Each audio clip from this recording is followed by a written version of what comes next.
আলোচ্য বিষয় ইসলাম ধ্বংসের পেছনে কারা দায়ী বা দায়ী কারা।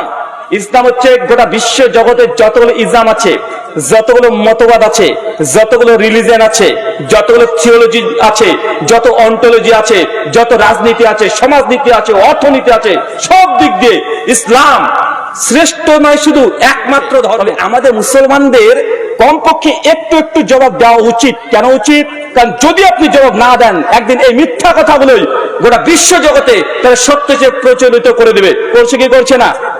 মুসলমানদের কোরআন মাজিদের কিছু শব্দ নিয়ে অমুসলিমরা সবচেয়ে বেশি সমালোচনা করে এবং ইসলামকে কলঙ্কিত করার চেষ্টা করে। করে কি করে না? করে কি করে না? চলেন আমি সে বিষয়ে নিয়ে যাবো না, জাস্ট আপনার টাচ দিয়ে চলে যাই।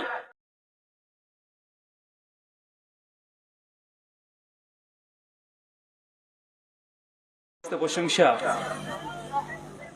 সেই মহান সত্তা আল্লাহ সুবহানাহু ওয়া তাআলার জন্য, যিনি আমাদের সৃষ্টি করেছেন। শুধু সৃষ্টি করেননি, এই পৃথিবীতে সহস্র কোটি মাখলুকাত সৃষ্টি করার পরেও যিনি আমাদের এই মানব জাতিকে সর্বশ্রেষ্ঠ জাতি, সর্বশ্রেষ্ঠ মাখলুকাত এবং সর্বশ্রেষ্ঠ নবী মুহাম্মাদে আরবি সাল্লাল্লাহু আলাইহি ওয়াসাল্লামের উম্মত হিসেবে প্রেরণ করেছেন, সেই মহান সত্তা আল্লাহ সুবহানাহু ওয়া তাআলার সংক্ষিপ্ত শুকরে সুজুদ আদায় করি তার নিজেরই শেখানো ভাষা দিয়ে। সকলে এক বাক্যে পড়ি আলহামদুলিল্লাহ। আর তাকওয়া দাওয়া সেন্টারের পরিচালনায় এবং উদ্যোগে আজ ষষ্ঠ বার্ষিকী সমাজ সংশোধনী সভা, তারিখ 4 নভেম্বর 2025 মঙ্গলবার। স্থান নতুন মমরেজপুর, ফারাক্কা, মুর্শিদাবাদ। আজকের এই আলোচনা সভাটিকে সফল করার জন্য যারা সার্বিক দিক দিয়ে সাহায্য এবং সহযোগিতা করেছেন, তাদের প্রত্যেকের নাম স্বতন্ত্রভাবে নিয়ে শুকরিয়া আদায় করা সম্ভব নয়। তারপরেও যারা অর্থ, শ্রম, অক্লান্ত পরিশ্রম, দোয়া এবং পরামর্শ দিয়ে আজকের এই আলোচনা সভাটিকে সফলতার জন্য সাহায্য সহযোগিতা করেছেন, আল্লাহ সুবহানাহু ওয়া তাআলা আপনাদের প্রত্যেকের নেক নিয়াত এবং নেক আমলগুলোকে কবুল করে নাও। সকলে পড়ি আমিন। মহান সত্তা আল্লাহ সুবহানাহু ওয়া তাআলার কাছে দোয়া, এই প্রার্থনা, আল্লাহ সুবহানাহু ওয়া তাআলা আমরা মানুষ, আমরা কম বেশি ছোট বড় ভুল, ত্রুটি বিচ্যুতি, গুনাহ, পাপ, অন্যায় করে থাকি। আজকের এই আলোচনা সভার ওসিলায় আমাদের পেছনের ছোট ছোট গুনাহগুলোকে তুমি ক্ষমা করে দাও। সকলে পড়ি আমিন। সম্মানিত সুধী, সকাল 10টা থেকেই বিভিন্ন রকমের কর্মসূচি আজকের এই সমাজ সংশোধনী সভার পরিচালনায় সংঘটিত হয়েছে। বাদ মাগরিব থেকে বিভিন্ন আলোচক পবিত্র কোরআনুল করিম এবং হাদিসে মুবারাকা থেকে অনেক গুরুত্বপূর্ণ আলোচনা আপনাদের সামনে পেশ করেছেন। আজকের এই আলোচনা সভার মধ্যম লগ্নে আপনাদের সামনে উপস্থিত হয়েছি। আগে থেকে ঘোষণা করা হয়েছে আজকে যে বিষয়ে গুরুত্বপূর্ণ আলোচনা হবে, আলোচ্য বিষয় ইসলাম ধ্বংসের পেছনে দায়ী কারা। আলোচ্য বিষয় ইসলাম ধ্বংসের পেছনে কারা দায়ী বা দায়ী কারা।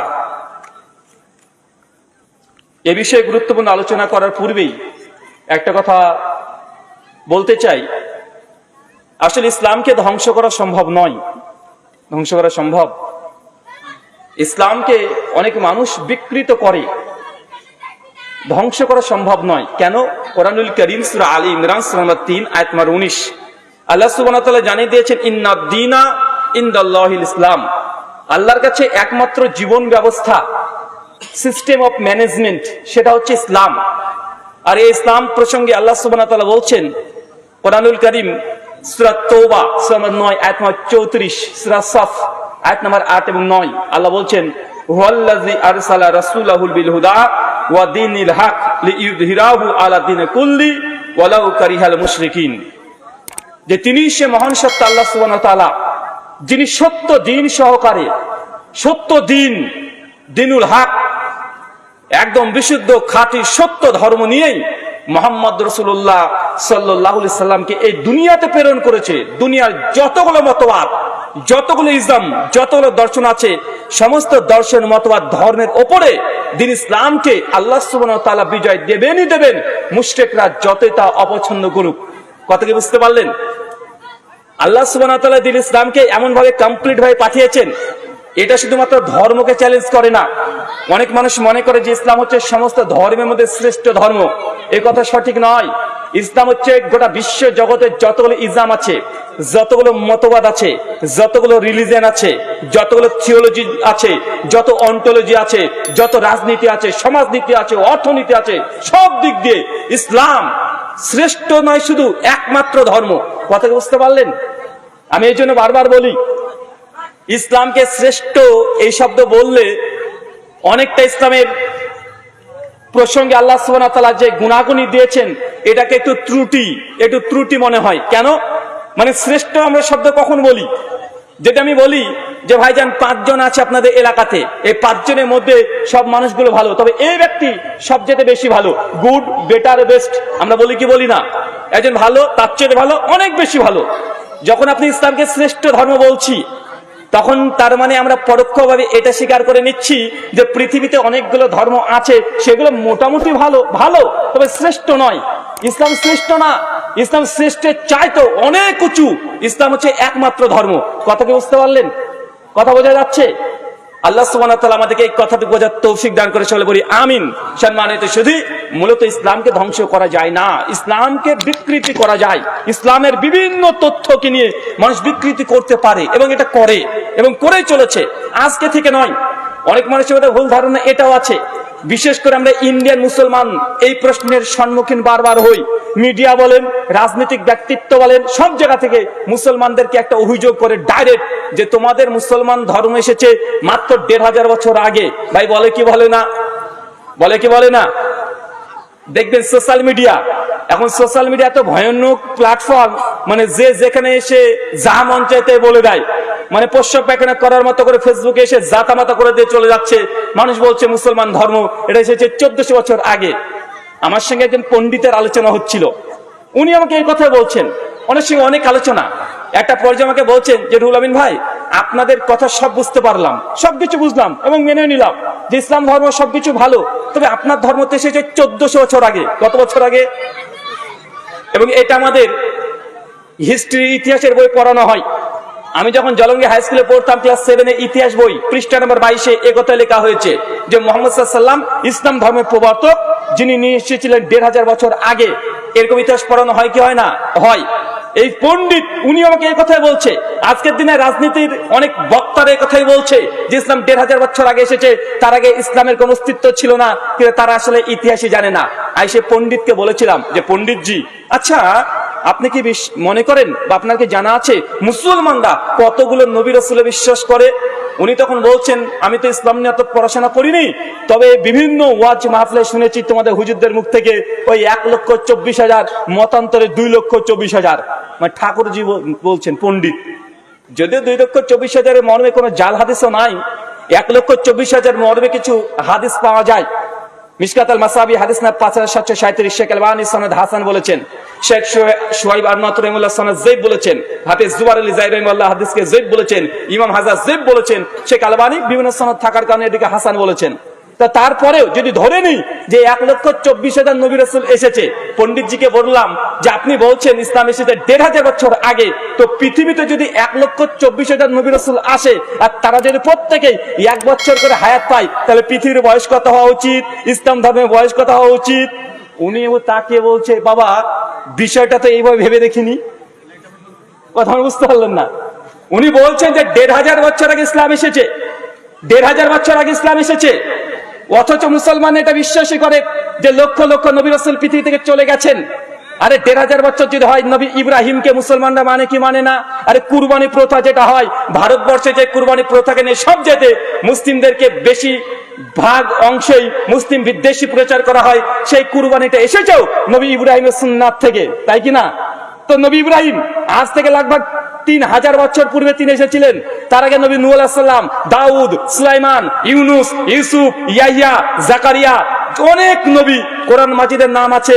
তো এগুলো তো সব যদি আমরা ইতিহাস দেখি, মুসলমানদের কোনো ইতিহাস না, নন মুসলিম সোর্স, ইহুদিদের ইতিহাস, খ্রিস্টানদের ইতিহাস, তালমুদ, এগুলো যদি দেখি তারপরে বোঝা যায় মুসলমানরা যে নবী রাসূলকে বিশ্বাস করে কমপক্ষে হাজার হাজার বছর আগে ইসলামের অস্তিত্ব পাওয়া যায়।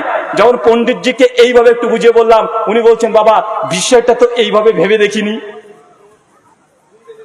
আচ্ছা, আমাদের সনাতনী হিন্দু দাদাদের বা রাজনীতিক যারা বক্তা আছে, এরা তো জেনে বুঝে ইসলামের সমালোচনা করে, এরা অজানা এমন কিছু নয়। তারাও জানে যে মুসলমানরা প্রথম যে মানুষকে বিশ্বাস করে তার নাম নবী আদম। তারা বিশ্বাস করে কি করে না? তারাও জানে যে মুসলমানরা নবী আদমকে প্রথম নবী মনে করে, নবী আব্রাহাম। তারাই বলে যে ইসলাম হচ্ছে আব্রাহামিক রিলিজিয়ান, মানে নবী ইব্রাহিম থেকে এসেছে। মানে তারা যে এই তথ্য জানে না তা নয়, এটা হচ্ছে ইসলাম ফোবিয়া, ইসলামের বিরুদ্ধে তাই সমালোচনা করবে, লাঙ্গা সমালোচনা করবে। এটা তাদের একদম ভিত তারা প্রতিষ্ঠা করে নিয়েছে, জানা বোঝার পরেও তারা সমালোচনা করছে। তবে আমাদের মুসলমানদের কমপক্ষে একটু একটু জবাব দেওয়া উচিত। কেন উচিত? কারণ যদি আপনি জবাব না দেন, একদিন এই মিথ্যা কথাগুলোই গোটা বিশ্ব জগতে তারা সত্য যে প্রচলিত করে দেবে। করছে কি করছে না? মুসলমানদের কোরআন মাজিদের কিছু শব্দ নিয়ে অমুসলিমরা সবচেয়ে বেশি সমালোচনা করে এবং ইসলামকে কলঙ্কিত করার চেষ্টা করে। করে কি করে না? করে কি করে না? চলেন আমি সে বিষয়ে নিয়ে যাবো না, জাস্ট আপনি টাচ দিয়ে চলে যাই। আর একটা বিষয় মনে রাখবেন, দুটো বিষয় কিন্তু ক্লিয়ার হন। এক, ইসলাম এটা শ্রেষ্ঠ শুধু নয়, অবশ্যই ইসলাম শ্রেষ্ঠ, তবে শ্রেষ্ঠ শুধু বলেই ক্ষান্ত থাকা যাবে না। ইসলাম হচ্ছে একমাত্র জীবন ব্যবস্থা।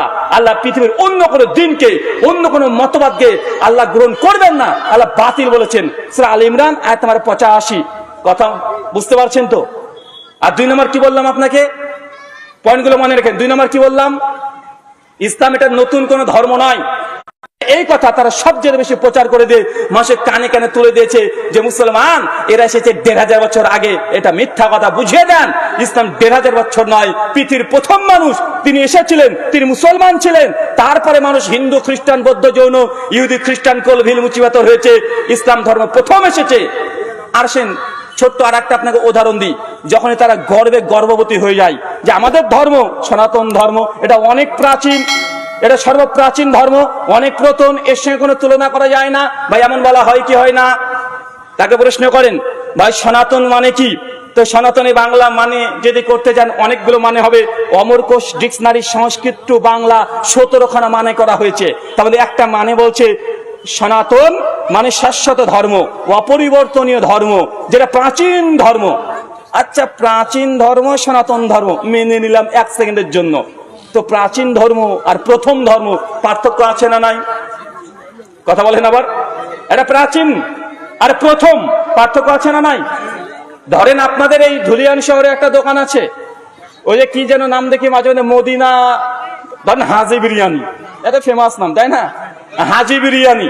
তো আপনাদের এই ধুলিয়ান শহরে একটা হাজি বিরিয়ানি আছে, 5 বছর 10 বছর ধরে চলছে। নতুন করে আমাদের শেখ বা আমি যদি একটা হাজি বিরিয়ানি খুলি, তাহলে আমরা নাম কি দেবো? নিউ হাজি বিরিয়ানি। দিই কি দিই না? কেন নিউ শব্দ ব্যবহার করেছি? কারণ আগে থেকে একটা হাজি বিরিয়ানি আছে। মানুষ তখন কি বলবে? এই পুরাতন হাজি বিরিয়ানিতে আছি, চলে আয়। অথবা নতুন হাজি বিরিয়ানিতে আছি, চলে আয়। তো মানুষ এই নতুন পুরাতন শব্দ কখন ব্যবহার করে? মানে যখন তার আগে বা পরে কোনো কিছু ছিল। তো আপনি যখন বলছেন সনাতন ধর্ম মানে প্রাচীন ধর্ম, প্রাচীন মানে প্রথম না, মানে এ হতে পারে প্রাচীন, তবে এটা প্রথম। এটা প্রথম কি? এটা প্রথম নয়। ইসলাম হচ্ছে আল্লাহ সুবহানাহু ওয়া তাআলা যেই দিন প্রথম মানুষকে সৃষ্টি করেছেন নবী আদমকে, সেই দিন তাকে ইসলাম দিয়ে প্রেরণ করেছে। তাই ইসলাম ধর্মকে 1400 বছর আগে বলা এটা সম্পূর্ণ অজ্ঞতা, মূর্খতা। আল্লাহ সুবহানাহু ওয়া তাআলা বোঝার তৌফিক দান করো, আমিন।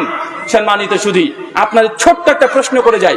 আচ্ছা, এই এত চিৎকার মনে করেন ছেলেরা, ওরা মনে হচ্ছে একদম আজকে ঈদ হয়ে গেছে ওদের, মানে পালে বাজি টাজি পোটায়। সম্মানিত সুধী, আপনাকে জাস্ট এই জনগণ যারা আছেন, আমি বিশ্বাস করি আহলুল হাদিস, বিশেষ করে শামশেরগঞ্জ, ধুলিয়ান, ফারাক্কা, এই ব্লকগুলোতে সবচেয়ে বেশি মুসলমান। আমাদের এই অঞ্চলগুলোতে আহলে হাদিসের সংখ্যা সবচেয়ে বেশি না ভাইজান?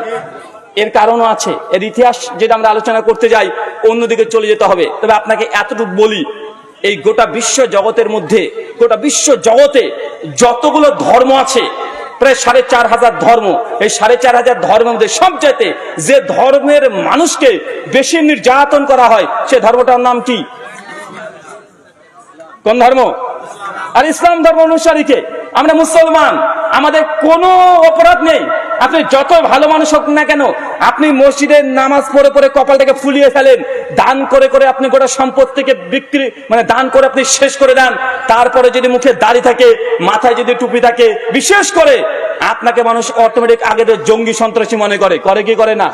করে কি করে না?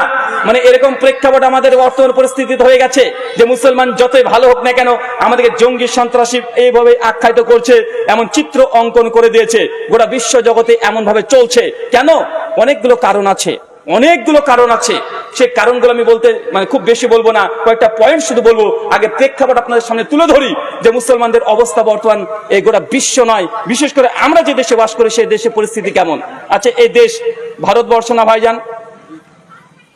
আমাদের ভারতবর্ষে অনেক ইসলামী সংগঠন আছে, তারা আমাদের আহলুল হাদিস সালাফি মানহাজ যারা মেনে চলে তাদেরকে বারবার একটা প্রশ্ন করে, অভিযোগ করে, আপত্তি করে যে আহলে হাদিস তোমরা শুধু ওয়াজ মাহফিল করে বেড়াও, শুধু কে জোরে আমিন বললো, কে আস্তে আমিন বললো, এই মাসালা নিয়ে আলোচনা করো, 3 তালাক না 1 তালাক এই মাসালা নিয়ে কথা বলো, কিন্তু দিনকে কায়েম করতে হবে এই বিষয় নিয়ে তোমাদের কোনো মাথা ঘামানো নাই। ভাই বলে কি বলে না? কথা বলেন, বলে কি বলে না? এটা অভিযোগ যে তোমরা দিন কায়েমের জন্য কি করছো। আমি তো একটু উল্টো দিক থেকে ঘুরে যাই, সাউন্ড খারাপ হয়ে যাবে, ঠিক আছে? আমি একটু উল্টো দিক থেকে বুঝতে চাই, ঠিক আছে? ভেঙে যাবে নাকি? না দেখলা কেন রে ভাই, আগে থেকে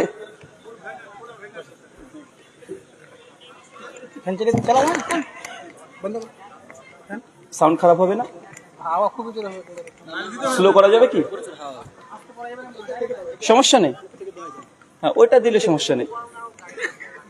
সম্মানিত সুধী, যে ভারতবর্ষে আমরা বসবাস করছি, এই যে আমি বললাম না যে আমরা শুধু মুসলমান কালেমা পড়েছি, আমি যতই ভালো মানুষ হই না কেন আমার কোনো মূল্য নেই।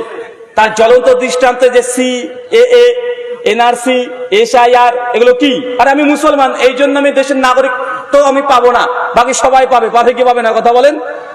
মূলত তারা ইসলামকে টার্গেট করছে। আমি এই জন্য একটা কথা বারবার মনে হয় বলতে গেলেও, কথাটা যদিও মানহাজগত দিক থেকে সঠিক নয়, তবে বাস্তব হচ্ছে রিয়েলিটি এটাই যে আমরা গোটা বিশ্বের জগতে মুসলমান আজকে যত দলে ভাগ হচ্ছি, যেন হানাফিরা শাফিদেরকে কাফের বলছে, শাফিরা হানাফিদেরকে কাফের বলছে, দেওবন্দি বেরেলভিকে কাফের, বেরেলভি দেওবন্দিদেরকে কাফের, দেওবন্দিরা আহলে হাদিসদেরকে কাফের, সবাই সবাইকে কাফের বলছে।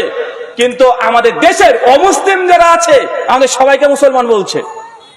বলছে কি বলছে না? কথা বলেন। আমরা মুসলমান নিজেরা কাউকে মুসলমান স্বীকার করি না, আমরা সবাইকে বলছি কাফের, এ কাফের, ও কাফের, ও কাফের, সবাই কাফের। কোন না কোন দল কাউকে না কাউকে কাফের বলছে, কিন্তু যে ইসলামের শত্রু আছে তারা সবাইকে মুসলমান বলছে।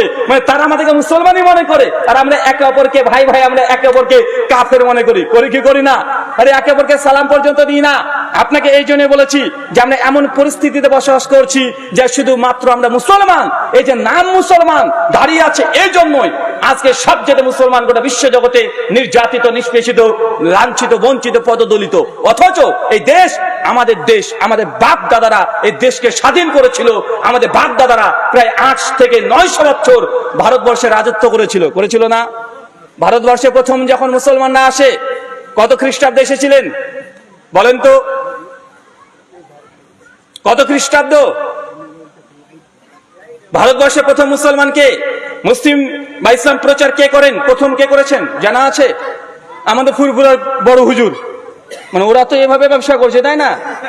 এই যে আপনাদের ঝাড়খণ্ডের একটা কি আছে বদমাস, মুখের যা ভাষা, খিস্তি খাবার যা দেয়, ওই যে আছে এমন ভাষা, বাংলাটা বিশুদ্ধ বলতে পারে না, বাংলাও না বিশুদ্ধ বলেন না, হিন্দিটা বিশুদ্ধ বলেন না, উর্দুটা বিশুদ্ধ বলে। কথা বলা, কথা যা বলে, 5টা কথা বলে, 3টে গালিগালাজ খিস্তি খাওয়ার দে, ওয়াজ মাহফিলকে গরম করে দেয়। কিছুদিন আগে বলছে যে যদি আমাদের পীর সাহেবরা ভারতবর্ষে না আসতো না, তাহলে এই ভারতবর্ষের মুসলমান যারা মুসলিম দাবি করছে এরা নাকি শিবলিঙ্গের পুজো করত। ও বেটা চিটিংবাজ, ইতিহাসই পড়েনি। ও যদি জানতো যে ভারতবর্ষে প্রথম কারা ইসলাম নিয়েছে, যে তোমার পীর বাবারা নয়, তার বহু পূর্বে ভারতবর্ষ অঞ্চলগুলোতে ইসলাম চলে এসেছে সাহাবীদের মাধ্যমে। কাদের মাধ্যমে? সাহাবীদের মাধ্যমে। যে সাহাবীদেরকে যদি বাধা দেন, আচ্ছা কেরলায় যারা যারা গিয়েছেন, আচ্ছা কেরলাতে সাহাবীদের কবর আছে না নাই? আছে না নাই? কেরলাতে এখন সাহাবীদের কবর আছে। তো তোমার পীর সাহেব কিভাবে ভারতবর্ষে প্রথম ইসলাম নিয়ে এসেছে? আরে ভারতবর্ষে প্রথম ইসলাম এসেছে মুহাম্মদ বিন কাসেমের মাধ্যমে। কার মাধ্যমে? মুহাম্মদ বিন কাসেম 712 খ্রিস্টাব্দে হিজরি অনুযায়ী 92 হিজরি। কত হিজরি? 92 হিজরি। তোমার চিস্তি, কাদেরিয়া, নকশবন্দিয়া, মুজাদ্দিদিয়া এগুলো তো অনেক পরে, সব 200-300 শতকে। তারা জন্ম 200-300 শতকে। আর তার আগে ভারতবর্ষের 712 খ্রিস্টাব্দে ভারতবর্ষের সিন্ধ অঞ্চলে, বর্তমানে এখন পাকিস্তানের করাচি অঞ্চল, দেওয়াল বন্দর, ওই অঞ্চলে প্রথম মুহাম্মদ বিন কাসেম ভারতবর্ষে এসেছিলেন। রাজা দায়রের সঙ্গে যুদ্ধ করেছিলেন, ওই অঞ্চল থেকে তিনি বিজয় লাভ করেছিলেন। এরপরে দিল্লিতে মুসলমানরা প্রবেশ করে আস্তে আস্তে। মোহাম্মদ গাজনবী তিনি 17 বার তিনি ভারতবর্ষে এসেছেন। এরপরে 1011 খ্রিস্টাব্দের পর মুসলমান চলে আসলেন। আমাদের এই যে মুর্শিদাবাদ, বিহার, পাটনা, বাংলাদেশের নওগাঁ, চাঁপাইনবাবগঞ্জ, ওইদিকে কক্সবাজার, এইসব গুলোতে কত খ্রিস্টাব্দে মুসলমানরা এসেছে? ইখতিয়ার উদ্দিন মোহাম্মদ বখতিয়ার খিলজি প্রথম বাংলা আর বিহার অঞ্চলে প্রথম তিনি এসেছিলেন। কত খ্রিস্টাব্দে? 1204 খ্রিস্টাব্দে। কথা বুঝতে পারছেন? এটা আমাদের এই অঞ্চলের ইসলামের প্রবেশের ইতিহাস। এগুলোকে ভুলে গেলে চলবে না। আর এই দেশের মাটিতে মুসলমানরা প্রথম এসেছে, আর আমার নবী জবান দিয়ে ভারতবর্ষের নামও এসেছে। সেই বুখারী খুলে দেখেন, 7513 নম্বর, 7515 নম্বর, 7518 নম্বর। সেই বুখারীতে 6 বার এই হাদিসটা এসেছে। আল্লাহ নবীর কাছে আবু জার এসে বলছে, ইয়া রাসূলুল্লাহ, আমার সন্তানের পায়ে ব্যথা হচ্ছে, প্রচন্ড ব্যথা, আমি কি করব? আমার নবী তখন বলছেন যে তুমি ভারতবর্ষের চন্দন কাঠ এটাকে ব্যবহার করো, কারণ এই চন্দন কাঠে, ভারতের চন্দন কাঠে 7 ধরনের রোগের প্রতিষেধক আছে। কয় ধরনের? আল্লাহ নবী হিন্দ শব্দ ব্যবহার করেছে, ভারতবর্ষের চন্দন কাঠের প্রশংসা করেছে, নবীর জবান দিয়ে আমার দেশের নাম উল্লেখ করা হয়েছে।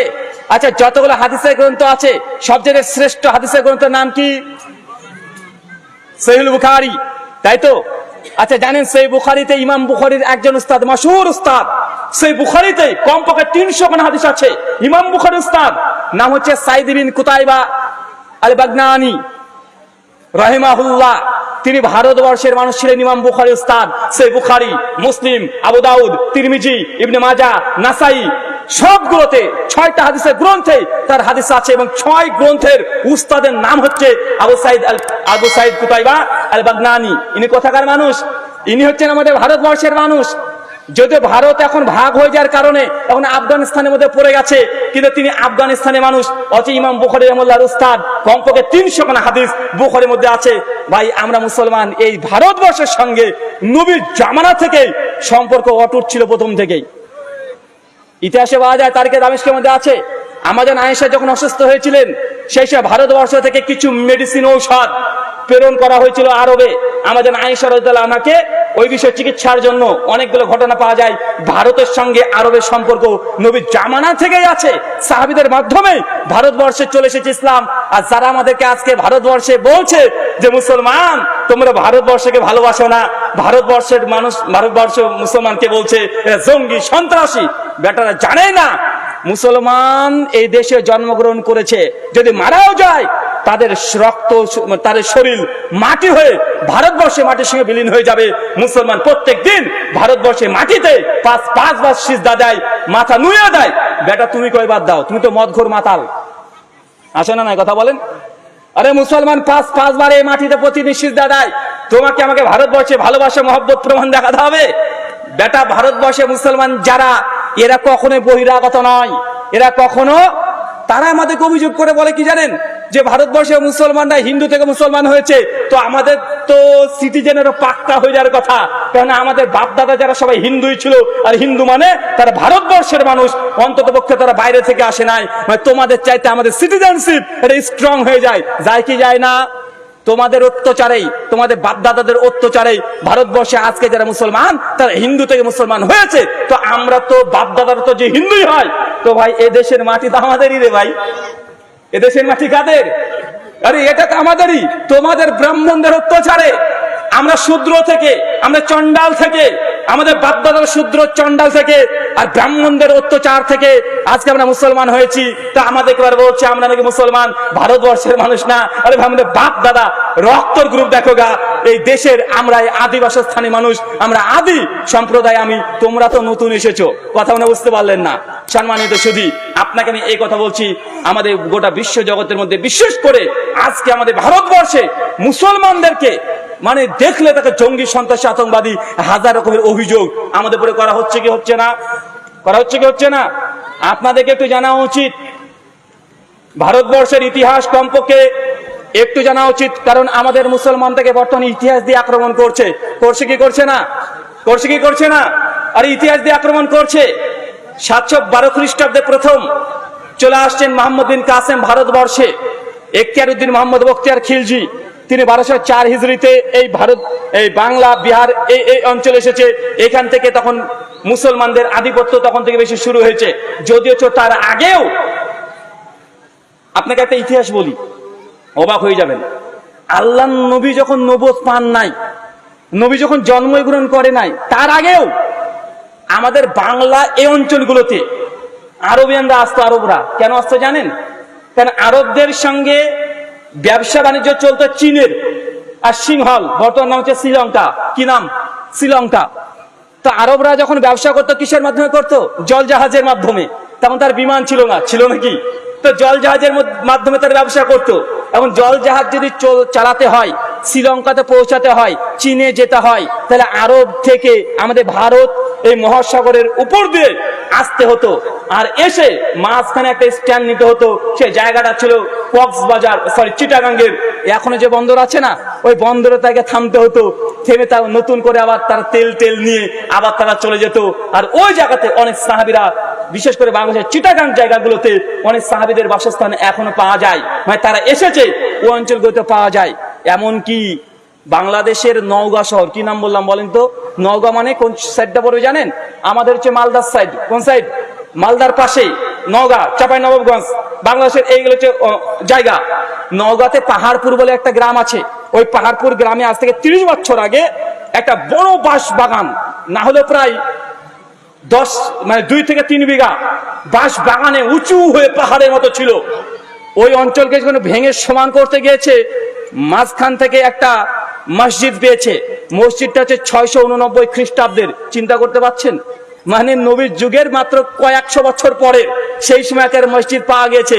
তার মানে বোঝা কি যাচ্ছে যে বাংলা অঞ্চলে, আর এখন আমরা বাংলাদেশ বলছি তাই, কিন্তু বাংলাদেশ হলো তো কিছুদিন আগে। তার আগে কি ছিল? তার আগে তো ভারত ছিল। দেশভাগ তো 47-এর পরে হয়েছে। এটা তো 47-এর পরে হয়েছে। তার আগে বাংলাদেশ আর বাংলাদেশ ছিল না, আমাদের ভারতবর্ষে একসঙ্গে ছিলাম। মানে আমাদের ইতিহাস মানে তাদের ইতিহাস, তাদের ইতিহাস মানে কাদের ইতিহাস?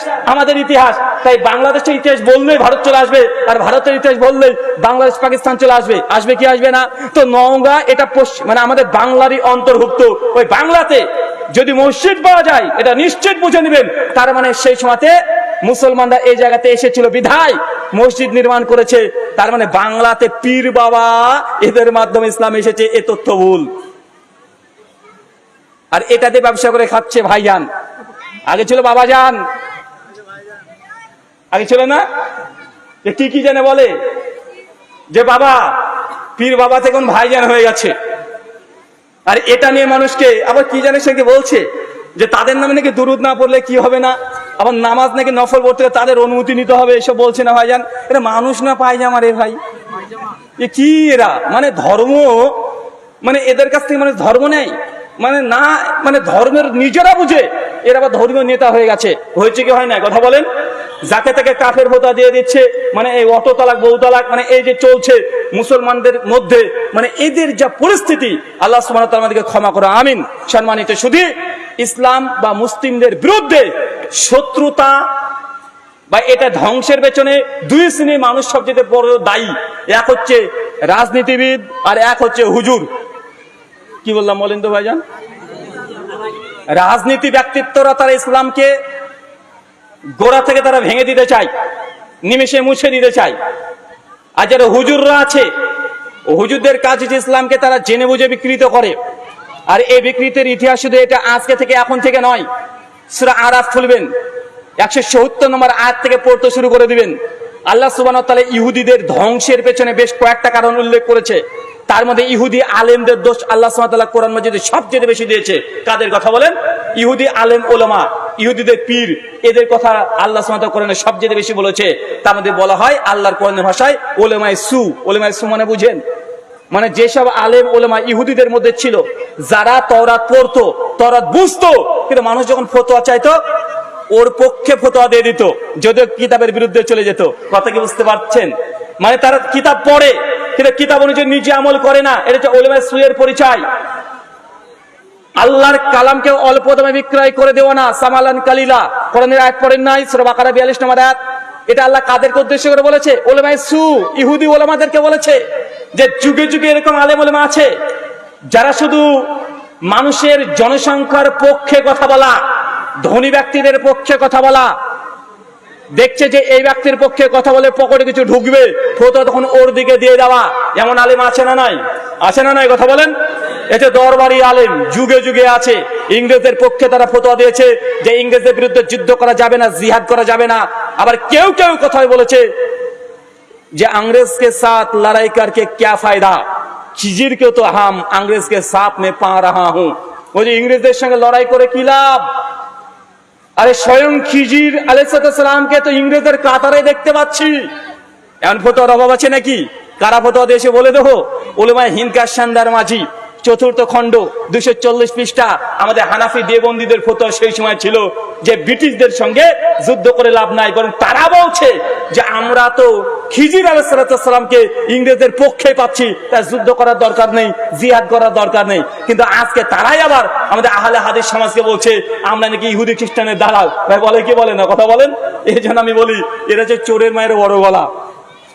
ভারতবর্ষের মাটিতে স্বয়ং যাদের বিরুদ্ধে লড়াই করেছি, আহলে হাদিস যাদের বিরুদ্ধে জিহাদ করেছে, তারাই যদি সাক্ষী দেয় যে ভারতবর্ষের মধ্যে ওহাবি বলে যে ফিরকা, এরা হচ্ছে আমাদের সবচেয়ে বড় দুশমন, সবচেয়ে বড় শত্রু। যারা ইংরেজ তাদের লেখা ইতিহাস পড়ে দেখেন, ভারতবর্ষের আমাদের লেখা ইতিহাস পড়ার দরকার নেই। তা যাদের বিরুদ্ধে যুদ্ধ করেছে তারাই তো বলবে তাদের শত্রুকে। ভাই বলবে কি বলবে না? কথা বলেন।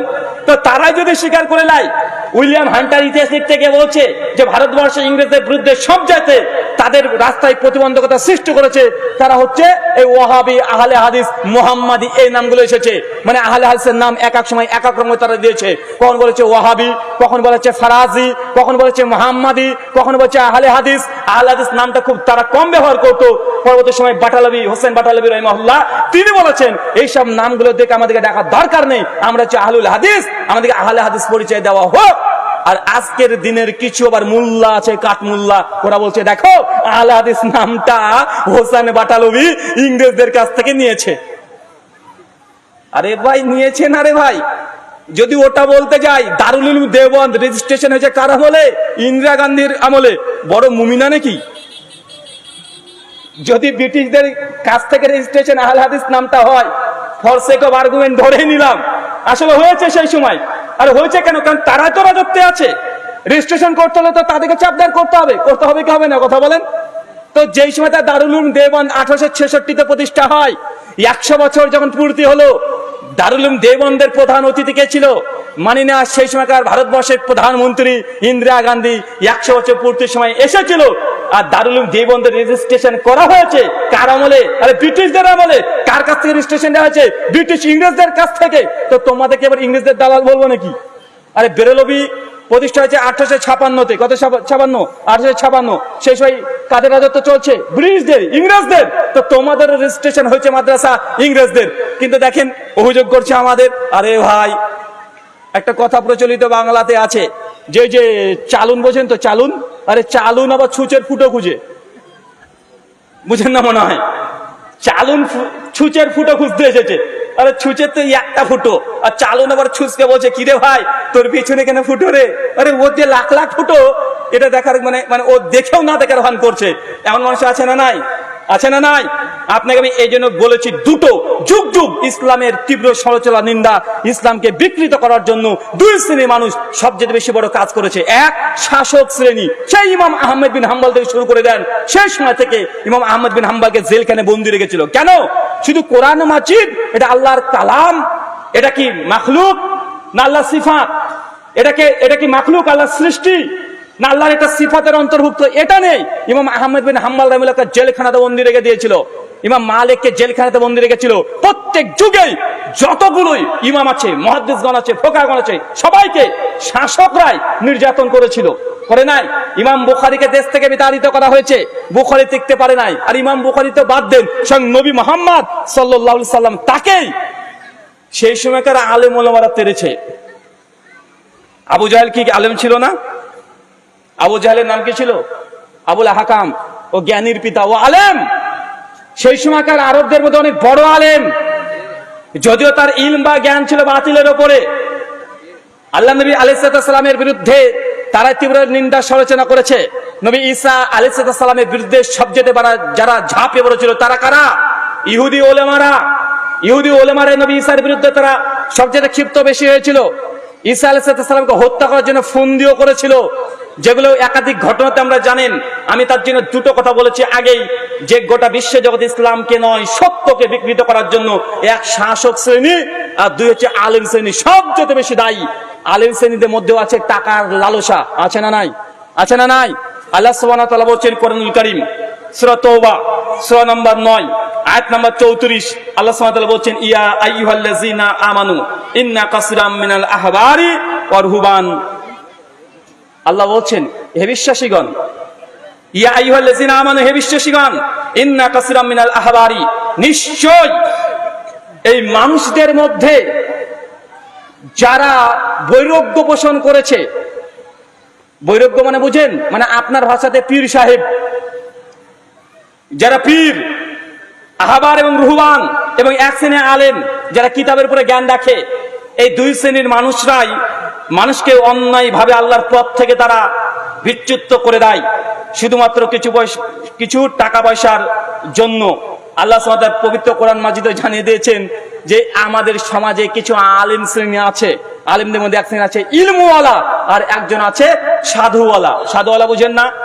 আছে না নাই? একটা সুফি কোয়ালিটি প্রথম থেকে আছে, বৈরাগ্য, যাদের জ্ঞান নাই কিন্তু আল্লাহকে পেতে চায়, এই জন্য ন্যাংটা হয়ে ধ্যান করে, আছে না নাই? মানুষ আগে মনে করত ধর্ম মানে দুনিয়াকে মূল্য দেওয়া যাবে না, মানুষের এটা সেন্স। এই জন্য এখন দেখবেন গ্রাম বাংলায় যদি শোনেন এই হুজুরের বিয়ে, হ্যাঁ হুজুর বিয়ে করবে, মানে আকাশ থেকে পড়ে দেখবে হুজুর আপনার ছেলে কটা? আমার ছেলে তো 6টা গো। আরে বাবা রে বাবা, হুজুরের 6টা, মানে মানুষের একটা সেন্স বা এটা একটা মানে প্রচলিত হয়ে গেছে, হুজুর মানুষ বিয়ে করবে কেন রে?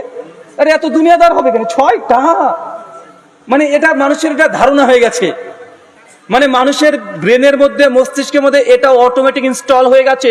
হুজুর মানে বিয়ে করবে না, হুজুর মানে সংসার জীবন করবে না, হুজুর মানে ভালো পোশাক পরা যাবে না, হুজুর মানে গরুর গাড়ির হেডলাইট লাগাতে হবে, মানে 4 চাকা চালানো যাবে না, হুজুর মানে এত বারবার রঙিন রঙিন পোশাক কেন পরবে, হুজুর মানে বেশি স্টাইল করা যাবে না, হুজুর মানে কাঁচা ঘরে থাকতে হবে, পাকা ঘর দেওয়া যাবে না, হুজুর মানে ও ভিক্ষা করে খাবে, মানুষের যে হাত পাতবে, এটা হচ্ছে হুজুর। একটু যদি যে দেখে যে স্মার্ট হুজুর, এ আবার কেমন হুজুর রে, আছে না নাই কথা বলেন? এ আবার যদি শুনে মানে সবচেয়ে টেনশনে পড়ে যে হুজুরের 3-4টে বাচ্চা দেখলে। কেননা মানুষের কাছে এটা এক সময় খ্রিস্টানদের কাছ থেকে এসেছিল। খ্রিস্টানদের মধ্যে ক্যাথলিক যারা, একটা সময় ইউরোপ কান্ট্রিগুলোতে তারা জান্নাতের সার্টিফিকেট বিক্রি করতো, জানেন না? ইতিহাসে পড়েননি? ক্যাথলিক চার্চ কেন তারা বলতো আর ঈশ্বরকে যদি পেতে চান তা দুনিয়ার মোহে, দুনিয়ার প্রেমে আচ্ছন্ন হলে ঈশ্বরকে পাওয়া যাবে না, এই যে দুনিয়াকে ভুলে যেতে হবে, যা আছে সব বিক্রি করে দাও, বিক্রি করে দিয়ে ঈশ্বরের রাস্তায় দান করে দাও। সেই জন্য আজ থেকে 600 বছর আগে ক্যাথলিক চার্চে ইউরোপ কান্ট্রিগুলোতে যত খ্রিস্টান ছিল তাদের সয় সম্পত্তি সবগুলো একদম চার্চের নামে করে দিয়েছিল, আর তারা সবাই সাধু সন্ন্যাসী জীবনযাপন করতে শুরু করে দিয়েছে। আর সেই সময় থেকে বিশ্ব জগতে তারা পরিচালনা করেছে যে ধর্ম মানে দুনিয়ার প্রতি কোনো লোভ লালসা থাকা যাবে না। কিন্তু ইসলাম আজ থেকে 1500 বছর আগে চ্যালেঞ্জ করে দেখিয়ে দিয়েছে। মানুষ মনে করতো যে ধর্ম করলে বিয়ে শাদী সংসার জীবন করা যাবে না, জঙ্গলে গিয়ে উলঙ্গ হয়ে ও এটা নাকি ধর্ম। আমি বলি এটা যে বদমাইশি, চোর ডাকাত লাফাঙ্গা গুন্ডা ভিলেন এরা যখন আর কিছু পারে না তখন গিয়ে তারা সাধু হয়। আর একটা কথা মনে রাখবেন, দুনিয়াতে যতগুলো সাধু দেখছেন আজকে, জেনে রাখবেন এর একজনের বাপ সাধু ছিল না। বুঝলেন না মনে হয়? আজকে যতজন সাধু দেখছেন না, এ বড় বড় সাধুত্ব ভাব নিয়ে নিয়েছে, আমি অমুক বাবা, আমি অমুক বাবা, সাধু হয়ে গেছে, বড় বড় সাধু। জেনে বাপ জীবনে সাধু ছিল না। কেন? ওর বাপ যদি সাধু হয় তাহলে ও তো জন্মাতই না, কারণ সাধু হলে তো বিয়েই করবে না। মানে যত বলেছে সাধুর বাচ্চা সাধু কেউ না। ওর বাপ যদি সাধু হতো ও তো সাধু হতো না, ওর বাপ সাধু হতো বিয়েই করতো না। আর বিয়ে না করলে তুই কি আকাশ থেকে পড়বি নাকি রে ভাই? তার মানে বোঝা যাচ্ছে যারা সাধু তার বাপ কি সাধু না।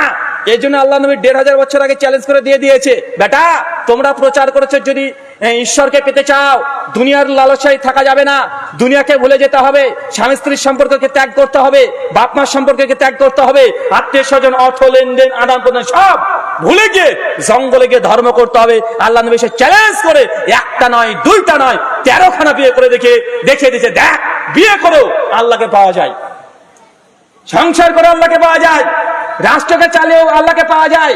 যে ধার্মিক সে সমস্ত কিছুর হক রক্ষা করে, সে স্ত্রীর হক রক্ষা করবে, সে স্বামীর হক রক্ষা করবে, সে স্ত্রীর হক রক্ষা করবে, প্রতিবেশীর হক রক্ষা করবে, রাষ্ট্রকে পরিচালনা করবে। যে ধার্মিক এই তো সেই ধার্মিক যে মানুষকে নিয়ে চলে। তুমি জঙ্গলে গিয়ে ধর্ম দেখাচ্ছ নাকি?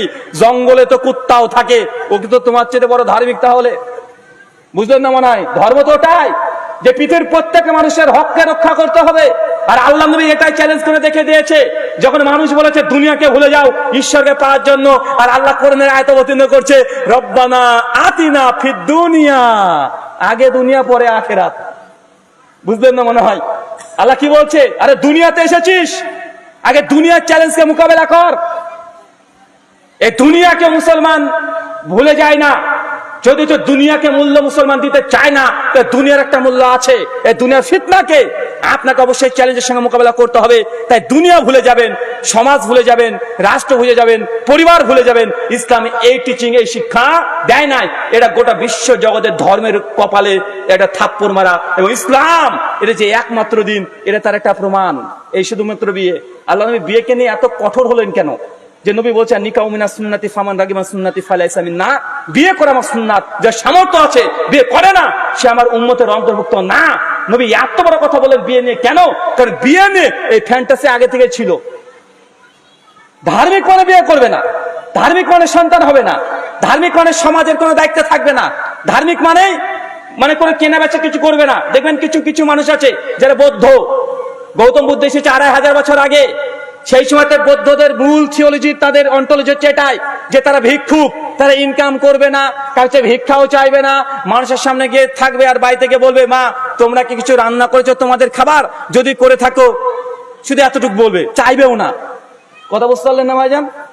কেন? তারা সংসারকে ত্যাগ করে দিয়েছে, তারা সংসারকে ত্যাগ করে দিয়েছে, পৃথিবীর মোহকে তারা মানে হৃদয় থেকে বের করে দিয়েছে। আর ওই সময়তে আল্লাহ সাল্লাল্লাহু আলাইহি নবী মুহাম্মদকে পাঠাচ্ছেন এবং বুঝাচ্ছেন, দেখ ধর্ম বিয়ে করেও পড়া যায়, বিয়ে করেও আল্লাহওয়ালা হওয়া যায়, সংসার পালন করেও সংসার ধর্ম পালন করে আল্লাহওয়ালা হয়ে যায়। তা যেন একটা দুইটা নয়, তিনি 11 থেকে 13টা বিবাহ করে দেখিয়ে দিয়েছেন যে হ্যাঁ গোটা বিশ্বের ধর্মকে এটাও একটা চ্যালেঞ্জ। নবী এমনি বলেননি এই কথাটা। আল্লাহ সুবহানাহু ওয়া তাআলা আমাদের বুঝার তৌফিক দান করো, আমিন।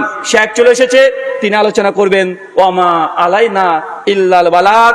সুবহানাকাল্লাহুম্মা ওয়া বিহামদিক ওয়া আশহাদু আল্লা ইলাহা ইল্লা আনতা আস্তাগফিরুকা ওয়া আতুবু ইলাইক। আসসালামু আলাইকুম ওয়া রাহমাতুল্লাহি ওয়া বারাকাতুহু।